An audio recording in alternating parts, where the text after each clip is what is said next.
देखें, जब सवाल आता है मान्यता को लेकर, तो पुराना अगर किसी भी प्रकार का कोई भी आपके पास पुराना कागजात है, अब पुराना वो पंचनामा हो या मान लेते हैं पुराना कोई भी जमीन का जो कागज है, तो आप उसको लेकर अगर मान्यता की बात करने के लिए अपने न्यायालय के जो समक्ष प्रस्तुत होते हैं या जहां भी जाते हैं कि कोई अधिकारी हैं उन्हीं के पास जाते हैं, तो पुराना पंचनामा और पुराना जो दस्तावेज डॉक्यूमेंट है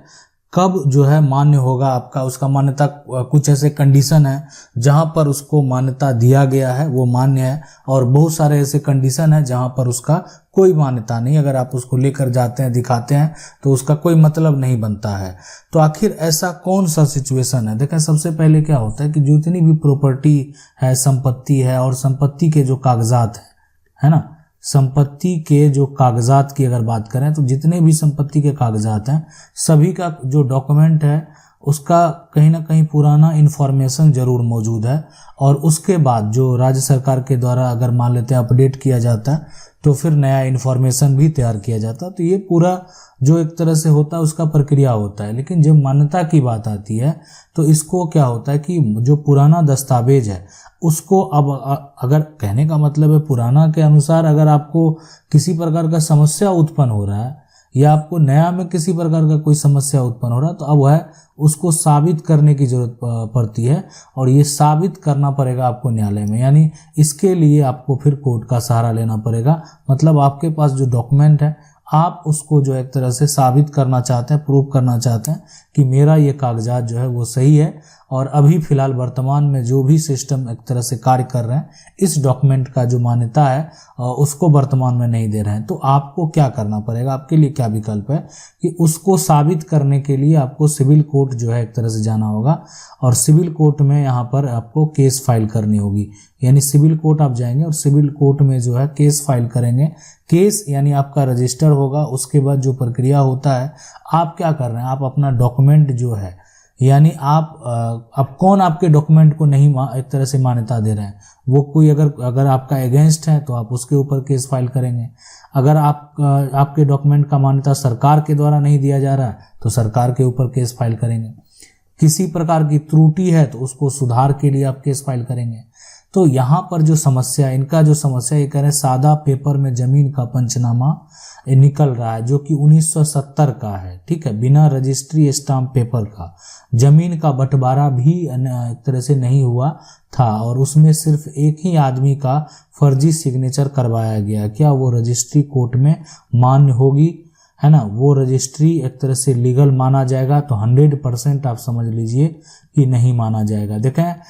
जो एक आप पुराना स्टाम्प पेपर निकालते हैं वो भी बहुत समय उसका हो चुका है और जमीन का बंटवारा नहीं हुआ। सबसे बड़ा सवाल है जमीन का बंटवारा नहीं हुआ है, और आप एक पुराना पंचनामा लेकर आते हैं तो उसका कानूनी तौर पर कोई मान्यता नहीं है। इसलिए मान्यता नहीं है कि कोई भी डॉक्यूमेंट का मान्यता तभी होगा जब वो डॉक्यूमेंट जो है वो रजिस्टर्ड हो। कहने का मतलब है पुराना पंचनामा बना, उस हिसाब सभी का पोजीशन अलग अलग हो गया, उसी हिसाब से सबका म्यूटेशन अलग अलग हो गया, तब अभी उसका मान्यता हो सकता था कि वर्तमान में जो पंचनामा में लिखा हुआ है और वही देखा जाता कि जो पंचनामा में स्पष्ट तरीके से मान लेते हैं ये कागजात है, इस कागजात में 100 नंबर का प्लॉट, 101 नंबर का प्लॉट एक हिस्सेदार को दिया गया है, तो इसको एक तरह से चेक किया जाएगा कि सही में जो पंचनामा में लिखा है वही मोटेशन में तो नहीं है। तो मोटेशन में भी वही रहेगा, जिसका मतलब है कि पंचनामा एक्सेप्ट किया गया था, ऐसा नहीं कि नहीं किया गया था,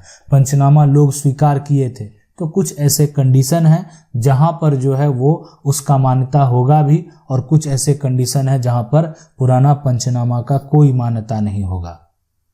अगला जो समस्या है कि मकान का जो है कब्जा कैसे खाली होगा। तो क्या बता दें हम आपको कि अगर कोई भी व्यक्ति जो है वो मकान पर क्या कर लिया है, मकान पर कब्जा कर लिया है, तो उस कब्जा को क्या कराना, खाली कराना है।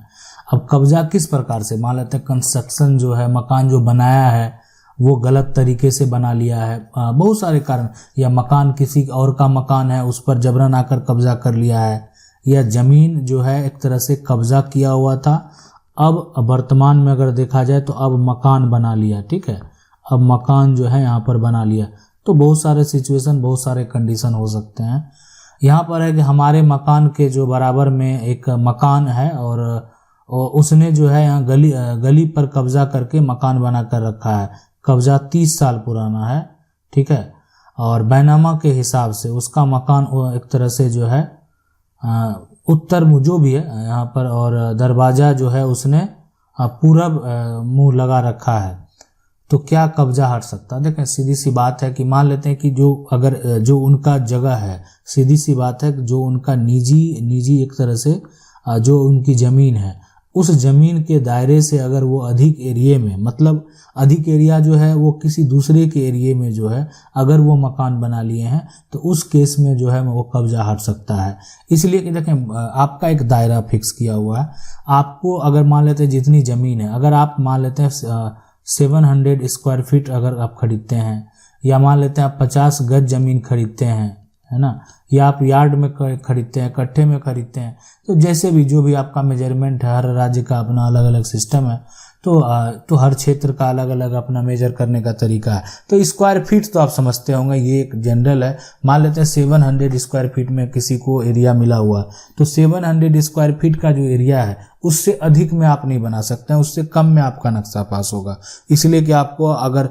रास्ते की बात है, तो आपको अगर जो मैप का नक्शा पास किया जाएगा तो उसमें आपको एक रास्ता भी जो है जो साइड पोजीशन है वो भी छोड़ना होगा। तो ये अगर मान लेते हैं आप गलत तरीके से बना लिए हैं, तो गलत तरीके से बना लिए हैं, तो वो आपका मकान का मामला अगर कोर्ट में जाता है, तो कोर्ट के आदेश के बाद ऐसे आप कहीं भी जाएंगे, मान लेते हैं FIR करा लें, कुछ भी करा लें, कुछ नहीं होने वाला है। लेकिन जब कोर्ट का आदेश हो जाएगा एक तरह से, तो उसके बाद जो है वो टूटेगा, जरूर टूटेगा। ऐसा नहीं, बहुत सारे लोगों का मकान टूटा है, बहुत सारे अवैध मकान जो है, अगर जो गलत तरीके से बनाए उनका मकान टूटा है।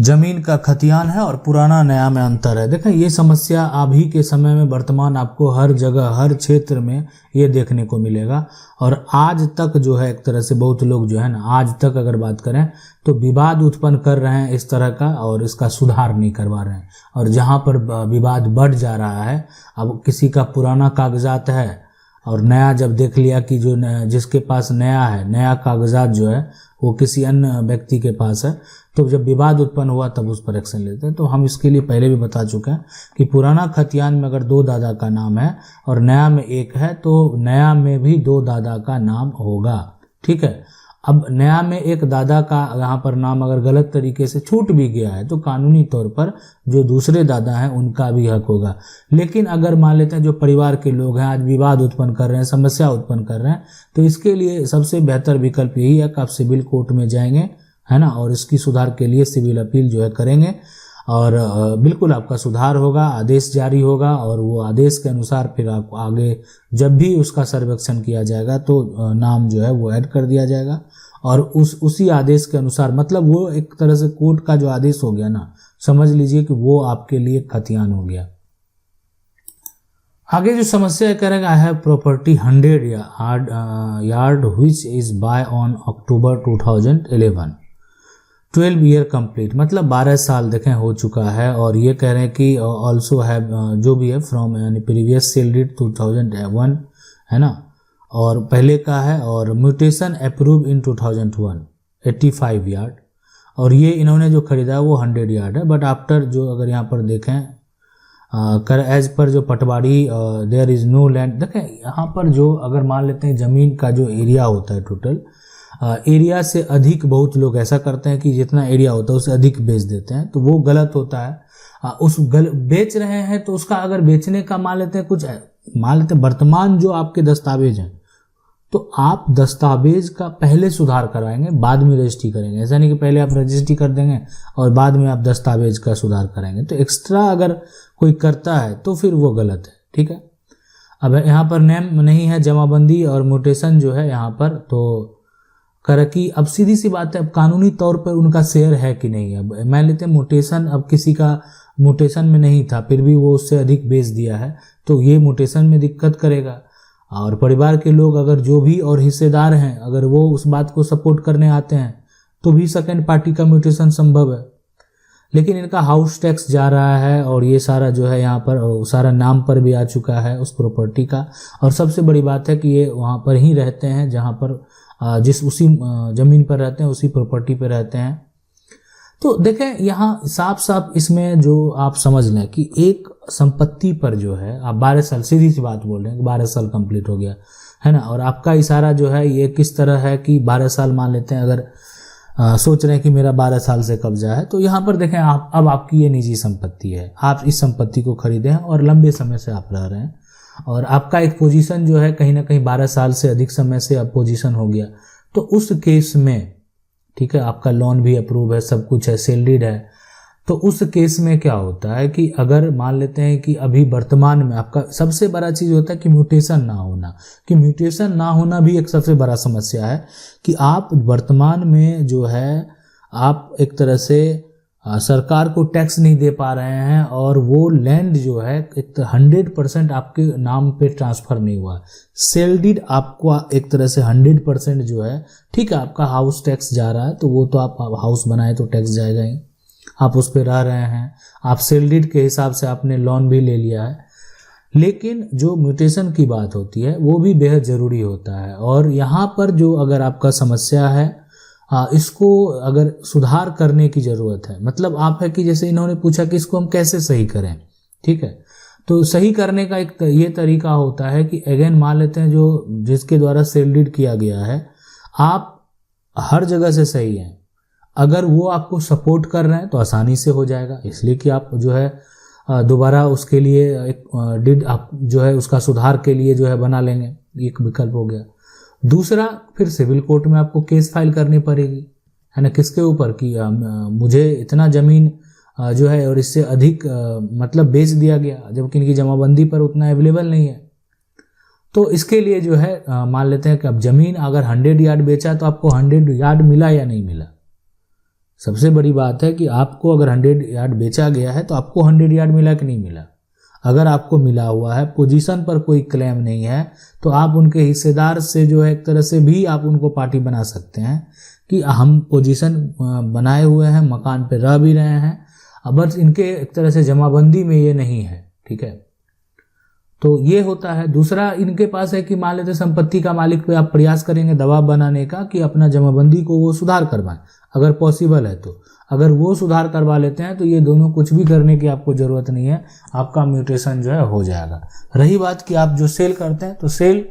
करना यहाँ पर किसी प्रकार का कोई भी चीटिंग नहीं होगा। आप सेल कर रहे हैं, आप खरीदे हैं, आप पोजीशन में थे, आपने खरीदा और आपने पोजीशन प्राप्त किया, तो यहाँ पर कोई चीटिंग नहीं कहलाएगा। और जो आप बेच रहे हैं, तो आप बेच रहे हैं, पैसे ले रहे हैं और आप पोजीशन दे रहे हैं, ठीक है। अब डॉक्यूमेंट की जो त्रुटि है, अब जिनकी वजह से है, उनको सुधार करने की जरूरत है। जब कोई विकल्प नहीं बचता है तो एक विकल्प बचता है कोर्ट का सहारा। कोर्ट का सहारा आप लेंगे, अगर आप अपने जगह पर सही होंगे तो फिर आपके पक्ष में डिग्री हो जाएगा। वो आपका एक 100% जो डॉक्यूमेंट हो गया कि आपको भविष्य में कोई दिक्कत नहीं होने वाली है। अगला जो सवाल है ये कह रहे हैं, सर नमस्कार, मेरे परदादा के पिताजी के 2 लड़के थे और एक मेरे दादाजी के पिताजी थे, ठीक है, और यहाँ पर एक लड़का यानी मेरे दादाजी है, फिर उनके 3 लड़के जिन मेरे पिताजी भी थे। तब से हम यहाँ परमानेंट एक तरह से पोजीशन में हैं, लेकिन परदादा जी का जो दूसरा भाई है, लड़के के लड़के ने सिविल कोर्ट में पार्टीशन सूट किया है। वो शुरू से कब्जे में नहीं है, लेकिन लैंड रिकॉर्ड में उनका शेयर है। क्या अब वो इस प्रॉपर्टी के हिस्सेदार होंगे? देखें, प्रॉपर्टी सीधी सी बात है कि जितनी भी टोटल प्रॉपर्टी है, अगर वो एक शेयर होल्डर हैं तो वो बिल्कुल हिस्सेदार होंगे, ठीक है। यहाँ पर हिस्सेदार के लिए पोजीशन कोई भी मायने नहीं रखता है। सबसे बड़ी बात है, अगर बात पार्टीशन का है और हिस्सेदार वाली बात है तो ये पोजीशन यहाँ पर मायने नहीं रखता है। हाँ, वो पोजीशन मायने रखता है जिस पर सभी लोग मकान बनाकर अलग अलग रह रहे हैं और सबको पोजीशन मिला हुआ है, और अगर उसमें से किसी का हक किसी को प्राप्त नहीं हुआ है तो वो अपने हक के लिए पार्टीशन सूट कर सकता है। अब यहाँ पर जो सबसे बड़ा समस्या ये उत्पन्न यहाँ पर होता है कि पार्टीशन सूट जो किया गया है, तो अगर उसके एवज में मतलब सभी को समान प्रॉपर्टी डिवाइड अगर हो चुका है परिवार में, और मतलब आप जो जमीन पर पोजीशन में है उसके एवज में उनको कहीं मिला हुआ है, तो उस केस में ये पार्टीशन सूट जो है यानी करने से कोई फ़ायदा नहीं होगा। इसलिए कि ज़मीन संपत्ति प्रॉपर्टी का अगर बंटवारा पहले हो चुका है और सभी उस हिसाब से पोजीशन में है, तो फिर पार्टीशन सूट करने का कोई मतलब नहीं बनता है। उसमें अगर किसी को लगता है कि नहीं, मेरा जो हक नहीं मिला है या मेरा जो कानूनी अधिकार इस पर होना चाहिए, मुझे ये कीमती प्रॉपर्टी कोई है उसमें हक नहीं दिया गया है, तो वो भी इस विकल्प को लेकर, इस समस्या को लेकर जो है पार्टीशन सूट कर सकता है। आशा करते हैं वीडियो अच्छा लगा होगा। वीडियो को लाइक जरूर कर दें। चैनल को पहली बार देख रहे हैं, सब्सक्राइब करके जो बेल आइकन है उसको जरूर दबा लें। मिलते हैं अगले वीडियो में, तब तक के लिए जय हिंद।